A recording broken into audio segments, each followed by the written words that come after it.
Salam sejahtera dan selamat kembali lagi ke channel ini Current Sphere MY.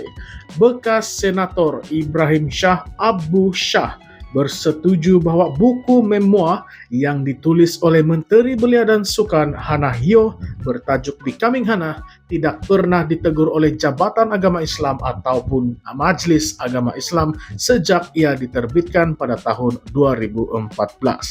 Beliau berkata demikian ketika memberi keterangan di Mahkamah Tinggi Kuala Lumpur sebagai saksi bagi pensyarah Universiti Utara Malaysia, Kamarul Zaman Yusof, yang disaman oleh Yeoh atas dakwaan fitnah. Saman sivil tersebut adalah mengenai dakwaan bahwa memoir itu mengandungi agenda untuk mengkristiankan Malaysia. Ketika pemeriksaan balas oleh Peguam Yeoh, Sanggit Kaur Dio, Ibrahim bersetuju bahwa tidak ada sebarang usaha oleh kerajaan untuk mengharamkan buku tersebut. Bekas Naib Chancellor Universiti Teknologi Mara itu turut bersetuju bahwa sejak buku itu diterbitkan, Perdana Menteri, Menteri Dalam Negeri, Ketua Polis Negara, dan Menteri Besar bagi kebanyakan negeri adalah beragama Islam. Sanggit bertanya kepadanya, "Tiada satu pun pihak saya sebut termasuk Majelis Agama Islam dan Jabatan Islam menyatakan buku ini mengancam Islam. Selama 10 tahun ini tiada satu pun kata begitu." Dan Ibrahim menjawab, "Ya." Bekas senator itu juga mengakui bahwa beliau tidak pernah membuat laporan polis sepanjang tempoh buku itu diterbitkan. Namun, mendakwa telah membangkitkan isu tersebut di Dewan Negara ketika itu. Ibrahim memberi keterangan bagi menyokong hujah Kamarul bahwa dia tidak memfitnah Yeoh apabila membuat kenyataan mengenai rasa tidak puas hati rakan-rakannya terhadap buku tersebut.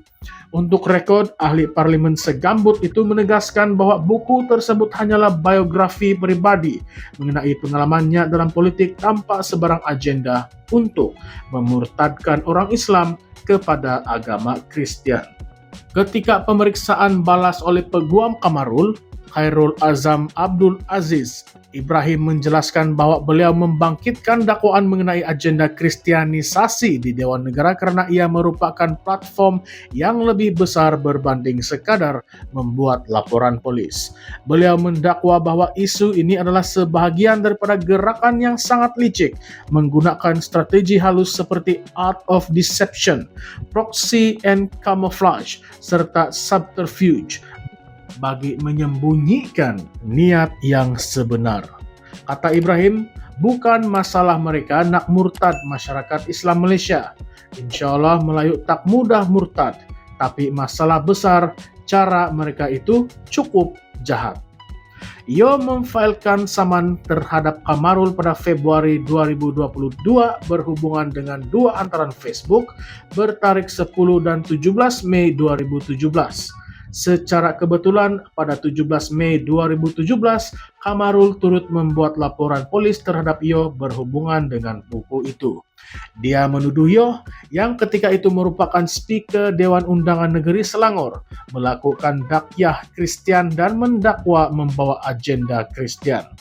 Hantaran Facebook pertama yang bertajuk Hannah Yeoh, contoh hipokrasi terbesar DAP. Manakala hantaran kedua bertajuk Laporan Polis Saya Terhadap Hannah Yeoh. Yeoh telah mendakwa kedua-dua hantaran Facebook itu sangat tidak bertanggung jawab, bersifat skandal, keji, dan sengaja diterbitkan oleh Kamarul untuk menimbulkan kebencian dan kemarahan terhadapnya. Beliau menegaskan bahwa Kamarul telah menyalahgunakan kedudukannya sebagai ahli akademik untuk mengeluarkan kenyataan bermotifkan politik terhadapnya. Melalui writ saman terhadap Kamarul, Yeoh menuntut ganti rugi am, teruk, dan teladan. Dia juga menuntut agar pensyarah itu menarik balik kenyataan fitnah secara terbuka dan tanpa syarat serta memohon maaf. Selain itu, Yeoh memohon mahkamah mengeluarkan injuksi untuk menghalang Kamarul daripada terus menerbitkan sebarang kenyataan fitnah terhadapnya. Bagaimanapun dalam pembelaannya, Kamarul menggunakan hujah pembelaan justifikasi. Di bawah Undang-Undang Sivil di Malaysia, justifikasi merupakan satu bentuk pembelaan mengenai kenyataan atau dakwaan yang dibuat dianggap benar. Jika pembelaan ini berjaya dibuktikan di mahkamah, ia boleh menjadi pembelaan mutlak terhadap saman fitnah yang berkaitan. Kamarul juga menafikan bahwa kedua hantaran Facebooknya adalah fitnah terhadap Yo serta menolak dakwaan bahwa ia bermotifkan politik. Sebelum ini, Kamarul turut menyaman Yo atas dakwaan fitnah berhubung hantaran Facebooknya. Bagaimanapun, dia menarik balik saman sivil tersebut. Perdebatan ini mencerminkan cabaran besar yang dihadapi oleh Malaysia sebagai sebuah negara yang berbilang agama dan juga kaum.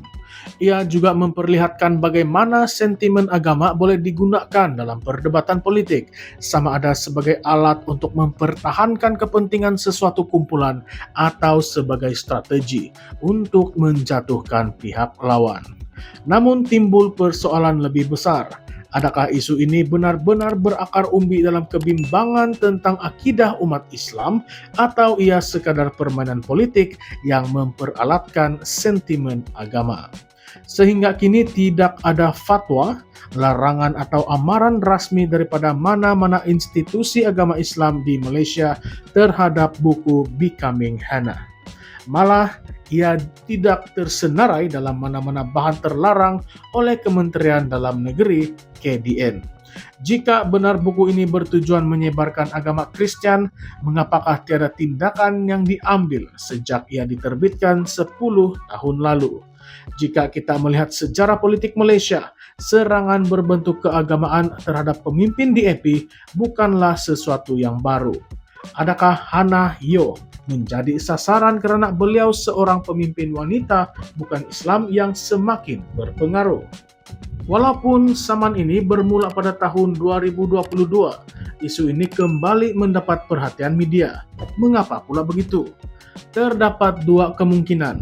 Yang pertama, meningkatnya polarisasi politik. Dan yang kedua, persiapan menghadapi pilihan raya yang semakin hampir. Jika mahkamah memutuskan bahwa tuduhan Kamarul terhadap Yo adalah fitnah, ia boleh memberi isyarat bahwa dakwaan terhadap mana-mana pemimpin politik perlu disertakan bukti yang kukuh. Namun, jika mahkamah memihak kepada Kamarul, ia boleh membuka pintu kepada lebih banyak dakwaan seumpama ini terhadap pemimpin bukan Islam yang terbuka mengenai kepercayaan mereka. Perdebatan mengenai Becoming Hannah bukan sekadar soal satu buku, tetapi mencerminkan dinamika politik dan agama yang semakin bercampur dalam lanskap politik Malaysia. Adakah ini perdebatan tulen tentang keselamatan akidah umat Islam, atau ia hanyalah satu lagi episode dalam permainan politik yang memperalatkan agama? Apakah pendapat Anda semua? Adakah Hannah Yo benar-benar membawa agenda kristianisasi atau beliau sekadar menjadi mangsa permainan politik yang semakin runcing di Malaysia? Komen di bawah dan jangan lupa like, share, dan subscribe untuk lebih banyak analisis politik di Current Sphere MY. Sekian sahaja untuk video kali ini. Terima kasih semua.